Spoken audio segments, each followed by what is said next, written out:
Over the past several years, we've been getting some fairly significant amount of damage on the golf course from ice damage. We've had two major types of ice damage. The first one is basically a buildup of gases underneath the ice, which can cause damage to the turf.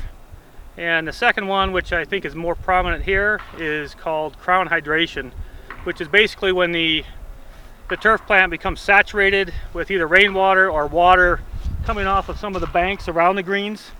As soon as it hits the green's got a drainage system underneath, and they're built out of sand, so they act as a bridge would over a highway. They got more cold air flowing through them. They freeze much quicker, so as soon as like rainwater during the winter time hits it, it'll instantly freeze, where in the surrounding areas the rainwater will tend to basically just go down into the drainage areas. The purpose of our covers is basically to prevent the buildup of ice. So we started with covers on 6 of our greens, and then saw further damage over the last couple of years, so now we have covers on 9 greens.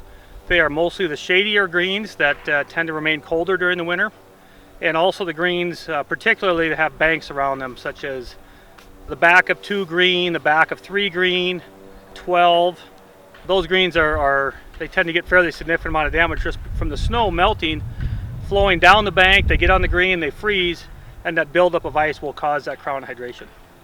So the process of putting covers down, we basically start by putting 3 lines of ventilation down, and then during the winter we blow air under or into the ventilation tubes.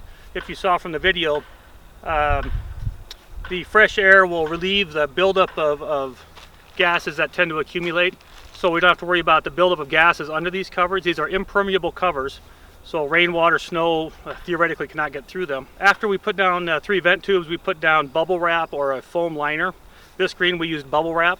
The bubble wrap will allow the air to circulate underneath when we blow them, and then the impermeable liner goes on top.